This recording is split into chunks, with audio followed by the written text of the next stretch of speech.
누가복음 19장 41절부터의 말씀입니다. 가까이 오사 성을 보시고 우시며 가라사대 너도 오늘날 평에 관한 일을 알았다면 좋을 뻔하였거니와 지금 내 눈에 숨기었도다. 날이 이를지라 내 원수들이 토성을 쌓고 너를 둘러 사면으로 가두고 또 너와 및 그 가운데 있는 내 자식들을 땅에 메어치며 돌 하나도 돌 위에 남기지 아니하리니 이는 공고받는 날을 내가 알지 못함을 이남이니라 하시니라. 성전에 들어가사 장사하는 자들을 내어 쫓으시며 저에게 이르시되 기록된 바 내 집은 기도하는 집이 되리라 하였거늘 너희는 강도의 구례를 만들었도다 하시니라. 아멘. 오늘 말씀은 종려주일 예수님께서 이제 예루살렘 성으로 입성하시면서 백성들이 돌을 정말 떡으로 만드실 정도의 그 능력을 가진 것, 죽은 사람도 살리시는 그 놀라운 능력에 그들이 아는 메시아로 지금 환영을 합니다. 자, 당장 정치적인 메시아로 환영을 합니다. 저분이 우리의 왕이 되시면 굶어 죽을 일도 없을 것이고 로마 제국의 이 군인들도 다 물러칠 거고 우리에겐 진정한 평화가 올 것이다 하고 이렇게 외치는 그러한 장면들입니다. 근데 오늘 말씀을 보시면 누가복음 18장, 19장 이렇게 보시면 몇 가지 사건들이 나열되어 있습니다. 그냥 나열된 사건들이 아닙니다. 눈여겨볼 것은 부자 관원 얘기가 나옵니다. 부자 관원이 예수님께 어떻게 영생을 얻으리까? 뭐 율법 다 지켰다 그러고, 근데 주님이 보시기에 참도 율법 잘 지켰는데 한 가지 부족한 게 있네. 너 재와 물건, 네가 갖고 있는 재물 가난한 자들에게 다 주고 나를 쫓아오라 하니까 못 들어옵니다. 그러니까 예수님께서 뭐라 그럴까? 야, 부자가 하늘나라 가는 게 얼마나 힘든지 아니? 약대가 바늘기 들어가는 것보다 힘들다다 하고 하는데 하나님은 하실 수 있다 하고 이렇게 딱 얘기하십니다. 그러면서 나타난 사람이 누구냐면 바로 삭개오입니다. 여리고의 삭개오, 그 세리관장이 나타나가지고 뽕나무 위에 올라가가지고 예수님이 지나간다니까.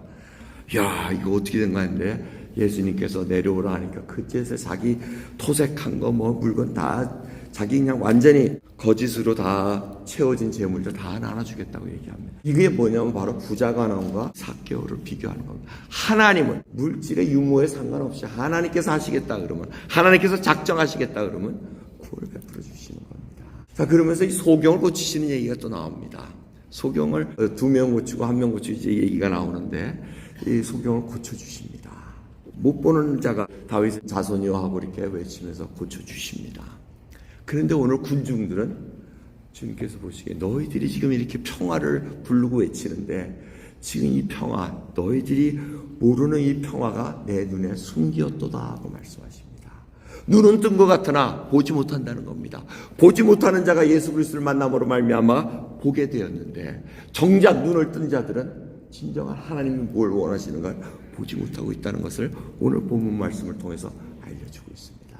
이 예루살렘 성, 그리고 성전의 한 높이가 높습니다. 예루살렘은 거의 해발 850m입니다. 남산이 거의 300m니까 남산보다 한 2배 높은 그런 고지대에 안착되어 있는 성입니다. 그 높은 데에 있었던 이유는 뭡니까? 외적의 침략을 피하기 위해서입니다.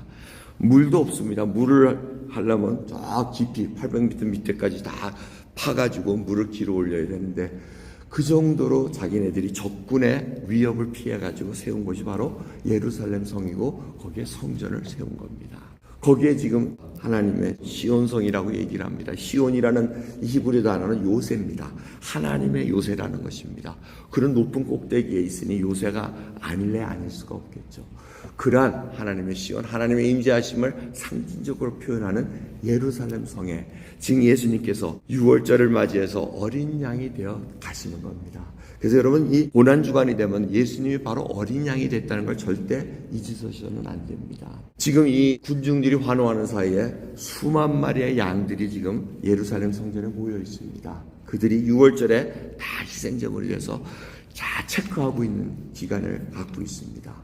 근데 예수님은 흠이 없는 분이라고, 죄 없으신 분이라고 분명히 성경을 통해서 밝혀주고, 바리새인들이 또 성전에서 예수님께서 가르치실 때 자꾸 흠 잡으려고 막 뭐라 그럽니다. 그게 바로 6월절 어린 양이 흠이 없다는 것을 보여주고 계시다는 것입니다. 그러면서 직접 속죄제물이 돼서 우리로 하여금 이제는 그 죄악에서 물들지 말고 죄악의 값을 치를 수 있는 그분이 바로 메시아라는 것을 알려주기 위해서 오늘 이 종려주의를 통해서 예루살렘 성에 입성하고 계시는 것을 볼 수가 있습니다. 백성들이 이렇게 외칩니다. 주의 이름으로 오시는 왕이여 하늘에는 평화여 가장 높은 곳에는 영광이로다 하고 말씀합니다. 하늘에는 평화라는 말은 맞습니다. 그런데 이들이 진정 원하는 평화가 무슨 평화인지는 알지 못했다는 것, 그것이 눈에 감겨져 있었다는 것입니다. 근데 이 주님께서 오시면서 이 예루살렘 성을 보시고 우셨다고 얘기합니다. 우셨다는 게 그냥 눈물 찔끔 흘리신 그 표현이 아닙니다. 이 우시다는 이 표현은 누가복음 22장 62절에 하면은 베드로가 예수님을 3번 부인한 다음에 심히 통곡하니라라는 그 단어와 똑같습니다. 예수님께서 예루살렘 성을 보시고 사실은 감정에 복받쳐서 심히 통곡하신 그 장면을 저희들이 지금 읽고 있습니다. 관중들은 환호를 하면서 지금 예수님께서 자신의 메시아가 되고 먹을 것을 채워주실 것을 알고 지금 그들이 환호하나 하나님께서는 통곡하고 계시면서 울고 계시다는 것입니다. 그 이유들을 저희들이 한번 살펴보면서 오늘 우리의 삶을 어떻게 적용할 수 있는가 살펴보기를 원합니다. 예수님께서 통곡하신 이유는 이들이 참된 평화를 모르기 때문에 주님께서는 울고 계십니다. 통곡하고 계십니다. 사람들은 예수님을 메시아로 왕으로 모심으로 말미암아 정치적인 평화를 원했습니다. 적군들이 꼼짝 못하고 자기네들의 발 앞에 무릎 꿇는 그런 평화를 원했던 것입니다. 하지만 정작 예수 그리스도께서 주시는 평화는 무엇입니까? 하나님과의 막힌 죄에 담을 하시는 겁니다. 그리고 하나님과의 화목케 하시는 평화입니다. 여러분 그 평화를 누리고 계십니까? 하나님과의 평화를 누리고 계시면은 정말 뭐 어떤 상황이 어떻게든 여러분 거기에 흔들릴 이유가 없습니다. 하나님이 나를 위하시면 사람이 나를 어찌하리요? 라는 그 고백이 있습니다. 여러분 그런 담대한 믿음이 있으시기 바랍니다. 하루하루가 두려우십니까? 죽음이 두려우시고 앞으로 먹고 살 일이 두려우십니까? 예수 그리스도로 말미암아 우리에게 죄의 담을 다 하시고 우리의 죄값을 다 치르신 이 고난중을 통해서 다시 한번 믿음을 확인받는 시간이 되기를 소원합니다. 그래야 진정으로 하나님과 화목해요. 아바 아버지라 부를 수 있고 하나님 아버지 앞에 얼마든지 나갈 수 있고 언제든지 나갈 수 있는 그 귀한 길을 여러분 놓치지 마시기 바랍니다. 여러분 오늘 이 예배 시간을 통해서 예수님께 정말 환호하는 이유가 무엇입니까? 찬양하는 이유가 무엇입니까? 내가 바라는 평화는 무엇입니까? 정말 하나님과의 그 누구도 아사사갈 수 없는 하늘이 주신 평강으로 나를 붙잡아 놓으시면 우리는 흔들릴 이유가 없다는 것입니다. 두 번째로 이들이 주님께서 통곡하신 이유는 공고받는 나를 알지 못했기 때문입니다. 이 공고받는다는 것 바로 하나님의 방문을 얘기하고 있습니다. 영어 성경에는 visitation이라고 얘기합니다. 주님께서 계속 얘기를 합니다. 야, 너희들 앞으로 이 예루살렘 성과 성전이 어떻게 될 줄 아느냐? 성전은 결국 멸망할 것이다. 군인들이 둘러싸고 토성을 쌓아가지고 너희들을 굶어 죽게 만들고 그리고 칼로 들어와가지고 너희들을 다 죽일 것이다. 그리고 이 성전에 돌 하나도 돌 위에 남기지 않게 되리라 하는 그것을 예언적으로 알고 계시기 때문에 이들이 헛된 것을 원하고 헛된 것을 바라며 살아가시는 너무 안타까웠다는 것. 그러니 통곡할 수밖에 없다는 겁니다. 멸망한 나를 보면서 통곡하지 않을 수가 없었다는 것입니다. 그래서 주님께서 십자가에 지고 가실 때 여인들이 울 때 누가복음 23장 28절을 보실 때 뭐라 그러십니까? 예루살렘의 딸들아 나를 위하여 울지 말고 너희와 너희 자녀들을 위하여 울라 이렇게 얘기하십니다. 앞으로 예수님께서 돌아가신 후에 40년 후에 예루살렘 성과 성전은 엄청난 환난을 당합니다. 엄청나게 다 무너집니다. 지금 우리가 현 세대 이스라엘의 통곡의 벽이라고 보는 것 그거 하나만 딸랑 당시 성전에 남겨놓은 겁니다. 그것도 다 무너뜨릴 수 있었는데 디도라는 그 로마 장군이 로마의 세력이 얼마나 큰가, 로마의 그 힘이 얼마나 큰가를 보여주기 위해서 우리가 이 통곡의 벽까지 다 무너뜨릴 수 있으나 요거는 남겨주겠다고 남겨놓은 겁니다. 그 벽을 보고 지금 이스라엘 유대인들은 계속해서 기도를 하고 있는 것입니다. 그럼 그걸 볼 때마다 주님께서 예루살렘의 성을 보시고 통곡하신 것을 우리가 알고 있어야 됩니다. 마지막 때를 모르는 우둔한 죄인들이 갈 길이 어딘가를 알고 계시다는 것입니다.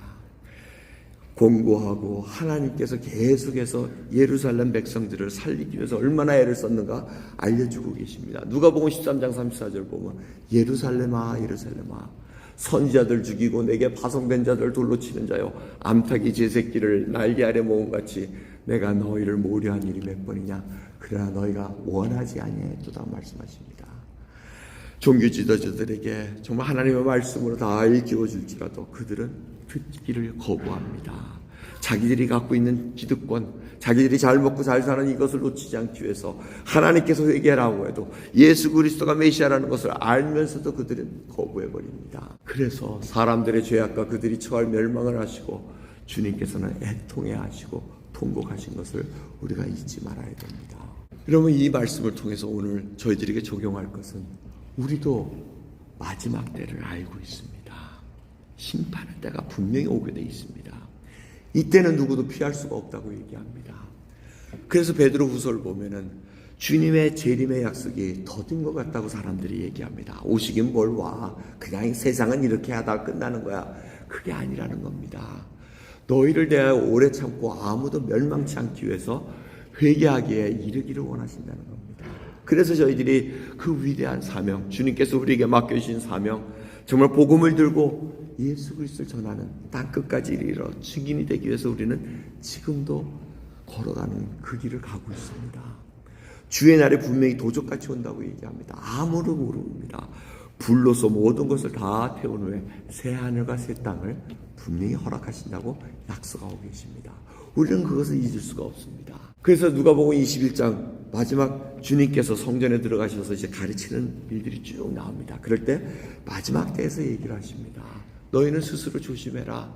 그렇지 않으면 방탕함과 술 취함과 생활의 염려로 마음이 둔해질 것이다. 그때 뜻밖의 그날이 마지막 때가 덕과 같이 너에게 임하리라. 이날은 온 지구상에 거하는 모든 사람에게 임하리라. 이러므로 너희는 장차 올 이 모든 일을 능히 피하고 인지 앞에 서도록 항상 기도하며 깨어있으라고 얘기하십니다. 주님께서 입성하신 후에 가장 먼저 하신 일은 성전을 둘러보신 다음에 그 다음에 성전을 청소하시는 일이었습니다. 뭘 판매하고 뭐 매매상, 그래서 너희들이 강도의 구렬로 만들었다는 거, 이 집은 기도하는 집이라고 일컬어야 되는데 너희들이 지금 강도의 구렬로 만들었다 하면서 청소를 하십니다. 그렇게 청소하는 이유가 뭡니까? 항상 기도하며 깨어있기를 원하는 겁니다. 교회는 성결해야 됩니다. 거룩해야 됩니다. 강도의 구렬로 만들어 놓을 수가 없습니다. 인간이 서로 자기가 죄진 것을 서로 좋아하면서 기뻐하고 전리품들을 나누는 그러한 장소가 아니라는 것을 알려주고 있습니다. 마지막 때, 우리가 이 마지막 때 예수 그리스도를 어떻게 전하고 말씀대로 어떻게 살아가야 되는가, 그거를 지금 우리는 찔림을 받고 살아가야 된다는 것입니다. 여러분, 요즘 세대가 얼마나 빨리 움직이고 있습니까? 인터넷 개발된 지 30년, 40년도 안 됐습니다. 근데 인터넷 이외에 이제는 스마트폰이 나오고 스마트폰을 통해 가지고 챗 GPT라는 게 나옵니다. 이 챗 GPT가 정말 어마어마무시한 그런 파워풀한 툴로 지금 자라나고 있습니다. 제가 이 챗 GPT 이걸 한번 심심삼아 사용을 해봤는데 뭐 구글 찬 그거하고는 완전히 차원이 다릅니다. 뭐 원하는 대로 다 해줍니다. 그리고 상담도 받을 수 있습니다. 뭐 쓸 줄만 알면 온갖 걸 다 할 수 있습니다. 그런데 며칠 전에 기사를 하나 봤더니 유럽에서 참 엄청난 기사가 하나 떴습니다. 벨기에 남자인데 부부였는데 남편이 목숨을 끊습니다. 목숨을 끊었는데 그 이유가 챗 GPT 때문에 끊었다는 겁니다. 그래서 이게 무슨 말인가 하고 봤습니다. 쭉 기사를 읽었더니 이 남자가 환경을 굉장히 걱정하는 남자입니다. 이 환경이 오염되는 건 이 인간이 참 못된, 근데 와이프하고 대화를 해야 되는데 와이프하고 대화를 안 하고 챗 GPT하고 대화를 합니다. 그러면서 점점 이 사람하고 이제 파트너가 되는 거예요.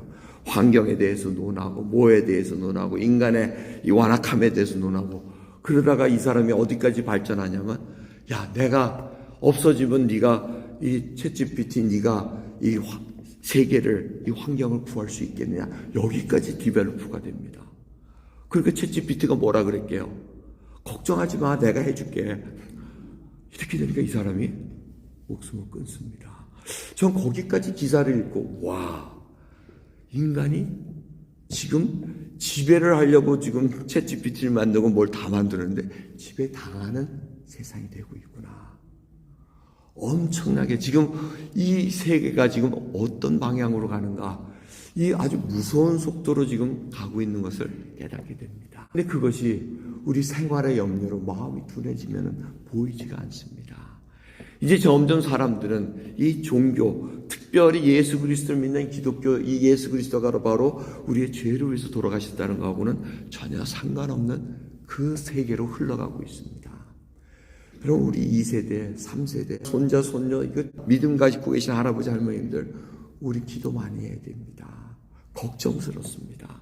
심히 앞으로의 세대가 어떻게 흘러갈 수 있을지. 만약 이들이 정말 로봇가 계속해서 만들어 놓은 진리 아닌 진리로 자꾸 흘러다가 보면 예수님하고 상관없는 삶으로 갈 수가 있습니다. 왜? 모든 것이 편합니다. 얘기만 하면 다 이루어집니다. 근데 진정 자기 속에 그 허한 것, 이 마음의 공허함을 어떻게 채워줄 수 있는가? 이거는 누구도 채워줄 수 없고 오직 하나님만 해줄 수 있는데, 그것을 눈을 가리우게 만드는 것이 이 세상의 풍조라는 것을 우리가 깨달아야 됩니다. 오늘 지금도 이 시간은 주님께서 공고하고 방문하고 계십니다. 요한계시 3장 20절을 보시면 볼지어다 내가 문 밖에 서서 두드린다고 말씀하십니다. 주님이 지금도 두드리시면서 내가 너와 함께 살기를 원한다고 말씀하십니다. 우리가 마음 문을 열고 예수님 나의 주님이시고 주님께서 나를 위해 돌아가신다는 것을 내가 알면서도 거부하고 불순종했던 것 하나하나를 이제는 모든 걸 내려놓는 그런 시간 되기를 원합니다. 그래야 진정으로 부활의 생명이 무엇인가, 예수 그리스도의 부활이 나와 무슨 상관이 있는가, 그거를 정말 깨닫고 이번 부활 예배는 정말 주님과 함께 기뻐할 수 있는 그런 시간 되기를 원합니다. 고린도후서 6장을 보시면 우리가 하나님과 함께 일하는 자로서 너희를 권하노니 하나님의 은혜를 헛되이 받지 말라. 가라사대 내가 은혜를 베풀 때 너를 듣고 구원의 날에 너를 도왔다 하셨으니 보라 지금은 은혜 받을 만한 때요 보라 지금은 구원의 날이로다. 지금 하나님께서 우리를 두드리시고 지금 바로 구원받을 만한 때라고 말씀하십니다. 오늘 그 구원받은 자로서 이제는 세계에 예수 그리스도가 바로 너의 구원자라시는 것을 널리하는 저와 여러분 되기를 간절히 소원합니다. 기도하겠습니다. 하나님 감사합니다. 우리의 이 세상의 풍조에 저희들이 깨어 있습니까? 진정으로 예수 그리스도가 나의 진리시고 생명이시고 나의 모든 것 된다는 것을 고백할 수 있는 하나님 예수 그리스도의 제자이십니까? 정말 주님 긍휼히 여겨주시사 이제는 말씀을 가지고 무장된 자로 서기를 소원합니다. 세상 풍조에 흔들려가는 것이 아니라 진정으로 예수님께서 원하시는 것, 인간의 완악함을 다시 한번 저희들 깨닫고 이제는 주님 앞에 모든 것을 맡기고 주님께서 맡겨진 생명 다 살아갈 수 있도록 은혜 베풀고 인도해 주시옵소서. 감사드리므로 예수 그리스도의 이름으로 기도드리옵나이다. 아멘.